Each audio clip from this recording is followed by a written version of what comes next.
Good morning, everyone. Good morning, everyone. There we go. We're almost to lunch, home stretch. Let me start out by, first of all, thanking you, Stan, personally, the entire Sovereign Challenge team, Special Operations Command, and all the good leadership at SOCOM for continuing to champion Sovereign Challenge. As Stan has mentioned, I've been very involved in a number of Sovereign Challenge conferences and convenings over the years. And for someone who's worked in our government's Homeland Security and Interior Ministry, so to speak, I've seen the benefit of how civilian military discourse, best practices, lessons learned have really impacted a lot of dialogue across our countries, both bilaterally and multilaterally. So thank you to Stan, Sovereign Challenge, and the entire leadership at Special Operations Command for continuing to really keep this as one of their signature opportunities to convene a global set of military leaders and critical thinkers from across the globe. And let me start out by introducing myself, and then my presentation today has really three very simple points that I want to communicate with you that represent our domestic strategy thinking related to countering extremism domestically. I'm going to contextualize and give you some real stories about the threat that we face today in the homeland and really across the globe vis-a-vis ISIL's ability to recruit and radicalize English speakers, especially those that live in the United States. So I want to paint the picture on the threat a little bit.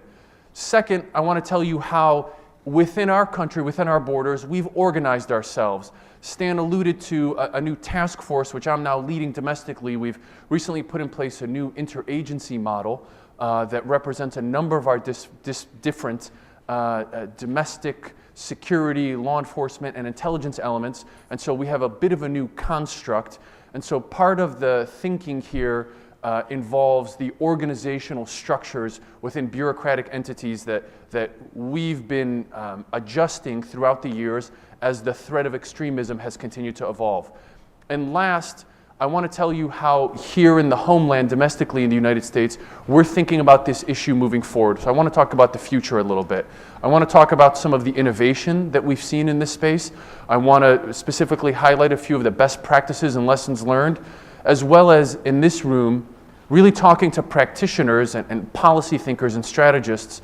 I want to have a candid conversation with you about some of the challenges that we faced, some of the failures, admittedly, that we've had in both our policies and programs, to just illustrate to you that the challenges that we face here today are very similar to the challenges that many of you all face in your home countries and working in large bureaucratic organizations. And so I think the only way that we will keep our homeland safe is by helping, enabling, and empowering your respective countries to do the same thing.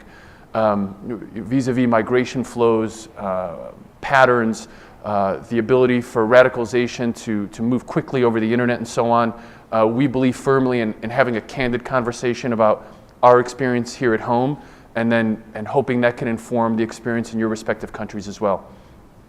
Let me ask my colleague Jose to flip to the first photo for me.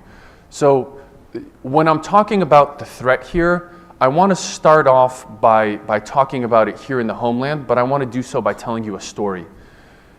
How many people here on a regular basis read a newspaper that's called The Washington Post? When you walk past a hotel lobby or when you get into the embassy in the morning, when you see a newspaper that's folded over, usually the first thing that stands out to you is the information that's above the fold, as we like to call it, in the Washington Post or in the New York Times or some of the major papers in the United States. The morning of December 9th, 2014, the photo that you see here was the above the fold photo of the Washington Post. And these were the letters that it said in big 36 font slogan across this photo. It said, in quotes, "We were frozen, period, period, period. We were absolutely frozen." This is a quote from the parents of a young man, a 19-year-old in the United States, who had been arrested about 6 or 8 weeks before on a jetway in Chicago O'Hare Airport as he was leaving the United States to travel to Turkey and ultimately cross the border into Syria and Iraq. That young man's name, which is now public because he's in prosecutorial proceedings with the U.S. government, his name is Mohammed Hamza Khan. These are his parents who are blue-collar immigrants to this country. They lived in Bolingbrook, Illinois, which by all intents and purposes is a middle-class, blue-collar, working-class suburb about an hour or two outside of Chicago. They didn't live in a dense ethnic enclave within the United States. Their kids played sports and interacted with the neighbors. Some of the quotes in the Washington Post and New York Times articles about their son's capture and charge of material support and attempting to join ISIL and go fight ultimately with the Islamic State. You know, the neighbors on the street in a number of television interviews on CNN said, "We were shocked, he was a nice kid, we saw him and his siblings all the time." Here's the story. Muhammad's father and Muhammad went to morning prayers just after 4 a.m. One morning. When Muhammad came back, his father went back to sleep. He didn't have to be at work for a few hours. Muhammad, in the meantime, and his younger brother had hatched a plot where they had gotten passports without their parents knowing. They'd obtained travel tickets to travel to Turkey, and they had, I think, almost $2,000 in cash that would help transit them into Syria once they got out of the United States. In addition to that, they had a number of other materials in the house that authorities ended up finding: journals, notebooks, photos, supporting ISIL, pledging allegiance to the caliphate, leaving a note. This is probably the most important part of this story. They left a note to their parents saying, if you're reading this note now, it's because we're in the Islamic State. It's our duty as Muslims to belong to the Islamic State. And if you read this note, we encourage you to come join us. This is the note they left to their parents. And I have a very young son who's not old enough to write, but for anyone here who has children, imagine receiving that note from your child saying, "Come join us in the Islamic State. We've gone to join a terrorist organization." This photo and the caption above it that said, "We were frozen, we were just frozen," this to me made, at Homeland Security and at the National Security Council at the White House, where I worked on these issues every day for 4 years, it made it very real to me in a way that it's not just a counterterrorism or an information sharing or a military response, but the nature and scope of radicalization as we understand it today tears at the fabric of families and societies. You know, the president, the FBI director, the Homeland Security Secretary have said publicly many times, we cannot arrest our way out of this problem. Because when you have radicalization and recruitment that can penetrate a middle class, well-assimilated, well-integrated family in Bolingbrook, Illinois, a middle-class suburb in the United States, the tools of law enforcement, intelligence services, and military cannot prevent something like that. And so I'm going to spend the second part of my presentation talking about the prevention aspect of it, but just to paint the picture on the context and the social fabric, how we've seen radicalization and recruitment happen domestically. Jose, next slide, please. How many people here listen to NPR, National Public Radio, on a regular basis? If you're seeing this photo, and if you've listened to NPR earlier this week, on Tuesday morning this week, as I was driving into work, it was just before 7 o'clock in the morning, and for those of you that have heard the reporting from the Middle East bureau chief for National Public Radio, her name is Layla Fadl. She's a Lebanese-American journalist. She did a story, and she was reporting live from Tunisia, and she was telling the story about a mother who has 4 daughters, 2 of which have left Tunisia, and 2 of which have traveled to Libya, have married ISIL leadership in Libya, 1 of which was married to an ISIL leader, and they're being detained by authorities in Libya currently. And the story, in 4 minutes and 12 seconds, paints a picture of a woman, a lower middle class woman in a working suburb of Tunisia who was divorced, had a rocky marriage, had 4 young girls who went through a rebellious teenage period. They were listening to music they shouldn't have been listening to. They were wearing t-shirts that had skull and bones, and they were being rebellious teenagers. They had no formal religious training or education otherwise. Their family couldn't afford it. The mother and father got divorced when she was very young. And as a result of the divorce, the mother, as Layla in the story reports, took out some of that anger and frustration on her daughters and was at times both verbally and physically abusive. And so there was a lot of turmoil in the household. Two of the older daughters ended up rebelling, and at some point in their early teenage years sought out religious counseling and religious training from a preacher that was preaching out of a tent in their village in Tunisia. What they didn't know, and this was in 2012, keep in mind, that the conservative brand of preaching that they were listening to, as the reporter tells the story, was Daesh or ISIL or ISIS. This wasn't anything that anyone in North Africa knew at the time. This wasn't something that the United States had on our vocabulary. But the preaching that ultimately had these two girls leave Tunisia and ultimately go to Libya, marry ISIL leadership, join and pledge to become part of the Khalifa, completely not only destroyed this woman's family, but the most heart-wrenching part of the story is when the mother tells about how the two younger daughters were receiving text messages from the older sisters saying the highest honor is to become a martyr and to become a suicide bomber. And this is our ultimate goal here working in Libya, where we've pledged allegiance to the Islamic State. We hope that we die on behalf of fighting for the Islamic State. And the younger girls, the younger siblings who are under the age of 10, were receiving pictures of weapons training that the older sisters were being received. You need to come join us here, trying to lure in the two younger sisters. And so when I heard this story, and as part of my work at Homeland Security, I regularly am aware of all the stories that happen like this and the cases in the United States, that the case in Tunisia related to Libya and the case in Bolingbrook, Illinois are not very dissimilar. Because at the end of the day, whether it's the Libyan government or the Tunisian government or any government that's represented in this room today, their official security forces cannot stop the ability for ISIL or Daesh or ISIS to penetrate families, both well-integrated, well-assimilated, or uneducated and economically disadvantaged. It cannot stop the ability for a group like ISIL to recruit and radicalize and penetrate an inter-family sanctum like that and potentially pull children away and ultimately draw them to their death in the case of some. And that's the real social fabric of radicalization and recruitment, as both we see it here in the United States today, and as it's been the story in many of the countries that are represented in this room today, as well as on these two slides. Jose, next slide, please. So that's a couple stories to tell you about how we've seen radicalization and recruitment happen both at home and abroad and how it tears at the social fabric. And so the next question and the next point of my presentation is to tell you about, so what have we done in the United States? How are we thinking about this? What is our policy? What is our strategy? How are we equipped on these issues?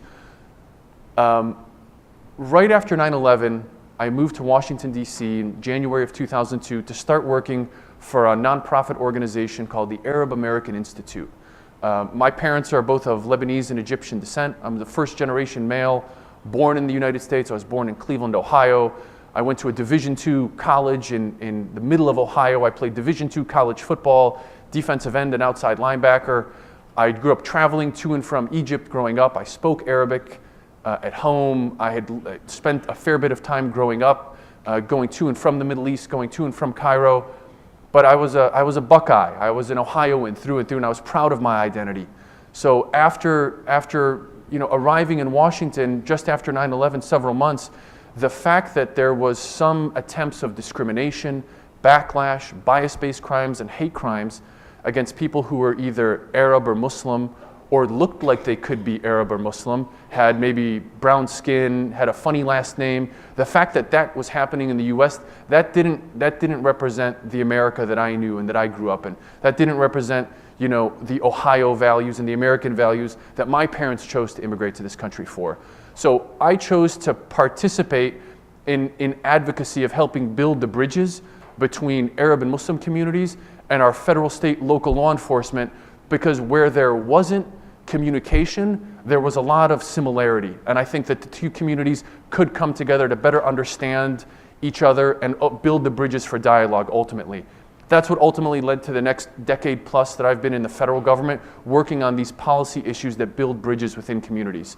And so this picture here is a picture that took place about 3 or 4 days after the tragic attacks of San Bernardino, where the Secretary of Homeland Security, in a meeting with senior staff, we were talking about our information sharing, we were talking about checks at borders, we were talking about ESTA and visa waiver security checks across European final points of destination into the United States. We were working with the FBI to make sure if there were any other plots in the country that we needed to be tracking or closely following. And all the intelligence and counterterrorism advisors were advising the Secretary and making recommendations on immediate actions we should take. And at one point in the meeting, I spoke up and said, George, do you have anything you'd like to add to this discussion? And the point that I made to him that day, that has been a point that I've made to him several times, which is, sir, at this point in our country's history, the backlash and hate crimes against Arab, Muslim, and South Asian communities in this country is the worst that it's ever been. And that if we, as the Department of Homeland Security, do not do something to forcefully speak out on these issues, it will only get worse, and it will, in fact, help us make the homeland unsecure. So he said, what do you suggest we do? I said, now, at incidents more like this, it's more important than ever to stand shoulder to shoulder with American Muslim communities and show solidarity on these issues and describe how American Muslims are in fact American, and they're part of this country, and that irrespective of where you've come from and how you got to the United States, you're part and parcel of this American story. And so the Secretary did that. We went to a very large Islamic center in the Washington, D.C. suburbs. This particular mosque or Islamic center has Boy Scouts, Girl Scouts, law enforcement, military officers who are associated with it, who are all American Muslims, but they're also contributing members of society. And so the Secretary stood shoulder to shoulder with these young people during this time to say that he needed the American Muslim community now more than ever after these tragic attacks in San Bernardino. But most especially, it was the same day that one of the presidential candidates, who I think you can all imagine who it was, made a call to ban Muslims from entering the United States. It's the same day that the Homeland Security Secretary, after San Bernardino, went out and made a public speech and had a couple dozen cameras in front of him saying, we stand shoulder to shoulder with the American Muslim community today. And so that's an example of telling you one of the priorities when I came to the Department of Homeland Security back last fall is the Secretary established an Office for Community Partnerships to put in place the policies and programs to enable and enhance partnerships with a range of communities to prevent extremism radicalization. The stories that I illustrated to you early on, I think, demonstrate the limitations of our law enforcement, intelligence, and security services. However, they also show the aperture and the opening to develop and implement non-governmental solutions to this type of problem, which is why the Office of Community Partnerships, our job is not to collect information, our job is not to become an intelligence resource or collect any type of information about communities, but really find community-based organization, Muslim and non-Muslim, who are doing work that push back against extremism to help enable them and give them a larger platform from which they can do their work. The scenario that we have in the United States that we think about on a regular basis is the Department of Homeland Security only has so many officers, agents, and FBI officials that we work with on a day-to-day basis. The nature and scope of extremism that we see today cannot be prevented alone by a government official in all cases. It needs to be prevented and intervened at the community-based level. And government is not credible in that space. As you heard from some of the students who are here today talking about the programs in the peer-to-peer challenge, there's a level of credibility and authenticity that's lacking within the government structure. And so how do we, within the Department of Homeland Security, enable partnerships outside of our space? And so we've done a few different things domestically. The first is, for the past roughly decade, we've had a number of different organizations within our government, the FBI, the Department of Homeland Security, the Department of Justice, our National Counterterrorism Center, and other intelligence and law enforcement agencies have been setting up programs and coordinating a number of these efforts across the United States. What we've done today is we've created a central hub within the Department of Homeland Security that is enabled with resources to work across the Department of Homeland Security on all the immigration, aviation, and other security focus areas of the Department of Homeland Security to bring these all together. And that's the section that I lead. So I'm the Director for Community Partnerships at Homeland Security.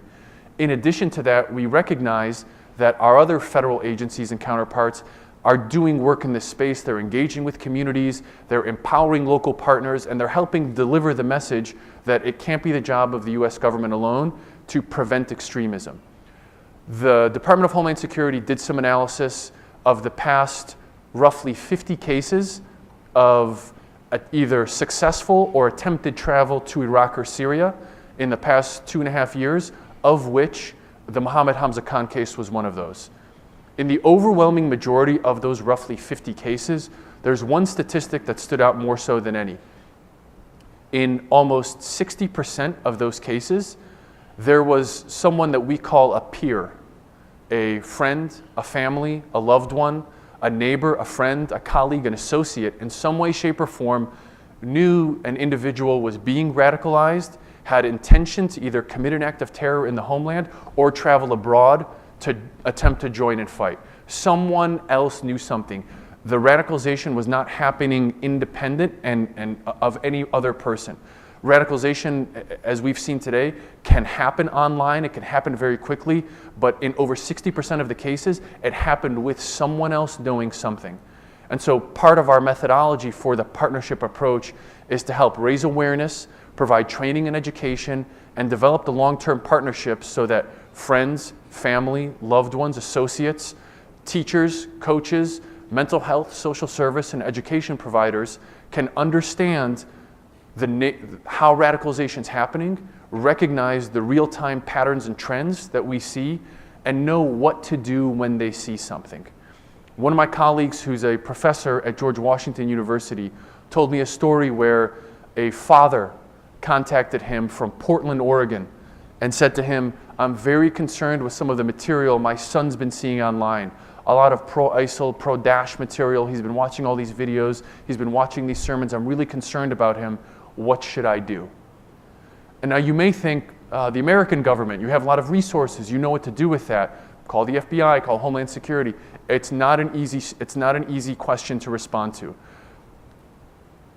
Every case that comes up like this, there can always be a law enforcement response. But the fact that we're working on programs to counter and prevent in the process of radicalization, there needs to be a non-law enforcement response as well, which is why in a number of cities across the country, we've worked very diligently over the course of the past few years to develop whole-of-community approaches on these issues, to integrate mental health, social service, and education providers together with community and law enforcement partners to recognize the signs of radicalization and know how to alert someone in addition to law enforcement, or at times in the place of law enforcement that may recognize someone who's young, who may have issues that don't rise to the level of an arrest per se, but can intervene. In the case of the story I told you about in Tunisia, of the two women who joined ISIL in Libya, one of the girls who ultimately joined, her mother sent her to the authorities and said, "I'm very worried about her. She's getting recruited. I think she's going to join to Libya to join ISIL. I've seen her say certain things and I've sensed this." She was with the authorities, I think, in prison for several weeks or several months. She was released. The authorities said, "We can't do anything with her. We have no charges to file against her. We cannot hold her in captivity in perpetuity. You need to do something else."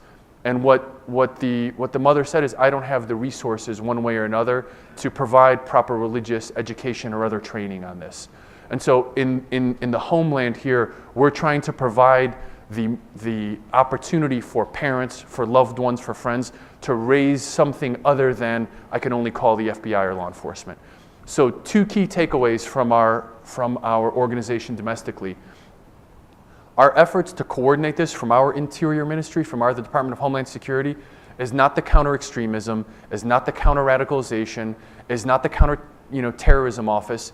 It's the Office for Community Partnerships that enables and empowers non-governmental actors to get involved with this space through training, resources, technical assistance, and in the next few months, about $10 million in federal grants that will go to help spur this opportunity.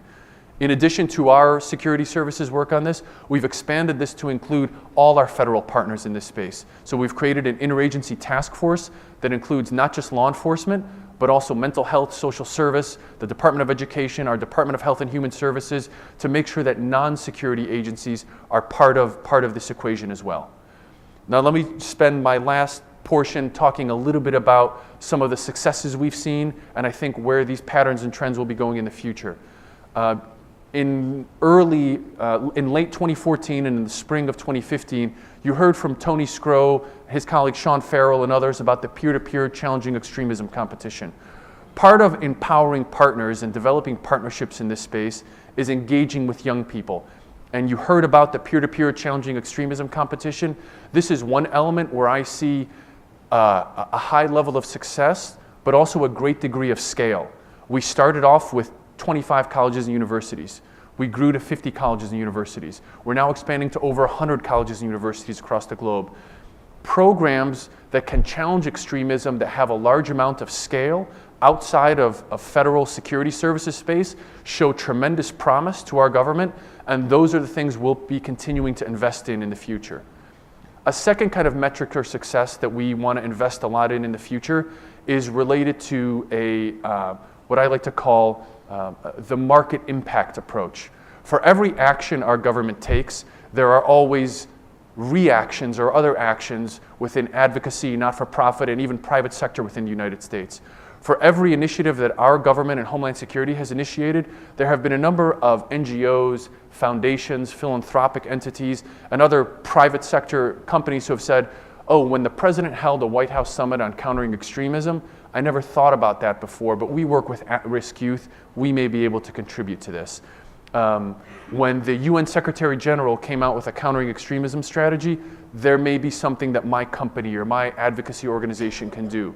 So to the extent that we can get private partners involved on this in a way that supports initiatives they're already taking, in the US we can measure a market impact, because there are actions that non-governmental actions are taking in this space that aren't directly connected to our funding or our resources. And that's a very promising metric that we've seen insofar as that many private actors, philanthropic organizations, and other entities have really stepped up in the United States and across the globe that have supported many of the CVE summits in your respective countries. And really the last piece that I'll spend a few minutes talking about and then take some of your questions is really the data-driven and social science research on this. One of the questions invariably will be from this group of, what are the signs, what exactly is the research telling you, and how do you stop the next Mohammed Hamza Khan or the next young child in the United States from becoming radicalized? The demographics vary on this widely, and there's no single answer. The overwhelming majority of cases we've seen within the past 3 years vary in age widely. The majority of people who have been radicalized are 18 to 22. There's a wide mix of both male and female, a wide mix of education levels, both highly integrated into society as well as new immigrant refugees who didn't feel like they were part of the American system. Education levels, socioeconomic status, levels of religiosity. There has been attempted travel to Syria and Iraq by young people in the United States who barely knew anything about Islam themselves. They were drawn for other reasons. Macho, bravado, I'm a teenager, I want to be part of something larger than myself. And so the range of reasons that people are either going to join or committing an act of terrorism here in the United States has varied so widely, there's no single point that we can focus all our programs, which is why we try to apply a whole of community approach to prevent against all ways that a young person could be recruited or radicalized in the United States. Let me stop there. I know we're running short on time, and I think we've got time for a few questions, and I'll also be here afterwards if anybody wants to talk individually. Thank you.